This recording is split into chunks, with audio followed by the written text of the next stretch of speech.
मी संजय साहेबराव जाधव, राहणार भाटमळी, तालुका जिल्हा सातारा। भाटमळीतला प्रगतशील शेतकरी।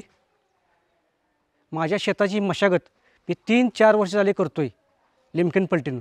त्याचे फायदे असे आहेत, लिमकन पलटी डबल पलटी असल्यामुळे शेताची मशागत करताना रानाला एवढी पोकळी येते की गुडघ्यापेक्षा बी खाली जाते। आणि जी तणाचं बी आहे ना, त्या डबल पलटीचा एवढा फायदा आहे की त्या पलटीमुळे तण पूर्ण गाडलं जाते। दुसरी गोष्ट, जी शेतामध्ये आपण बागायत करतो ते तण उगवतं, सिंगल पलटीनं तण मुजत नाही, बी मुजत नाही।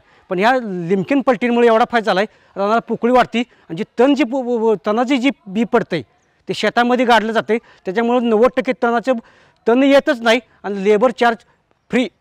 सिंगल पलटीमुळे काय होत होतं, रानाची वरच्यावर मशागत झाल्यामुळे पाणी जमिनीमध्ये जात नव्हतं। जी ड्रिपची सिस्टीम होती ना ती कंप्लीट कमी होत होती। ह्या डबल जे लिमकनची पलटीमुळे काय होते, रानाला पोकळी असल्यामुळे जेवढं पाणी येईल ना तेवढं कॅच करते, रानाला पोकळी येते आणि रान भुसभुशीत अगदी ब्रेडगत मऊ।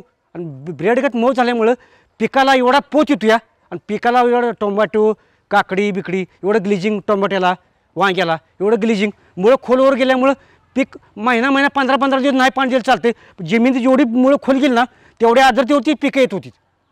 पहिली पिकं येत नव्हती सिंगल पलटीमुळे। आता ह्या लिमकन पलटीमुळे काय झाले, रानाला गणना विषय नाही। जी डबल पलटीमुळे काय होतं, रान कंप्लीट बेड कापल्यागत पूर्ण पलटी होते। 5 वर्ष झाले मी ह्या लिमकन पलटीकडून नांगरट करतोय। याचा फायदा एवढाच आहे, आम्हाला लेबर, भांगलेला लेबर अजिबात लागत नाही। आमच्या शेतामध्ये तण अजिबात उगवत नाही। का उगवत नाही की जी लिमकन पलटी जी आहे ना, डबल पलटी आहे ना, पूर्ण काय करते, जमीन कापून पूर्ण 1 फूट गाडले जाते खाली। त्याच्यामुळे तणाचा विषय येत नाही आणि जमीन भुसभुशीत राहते।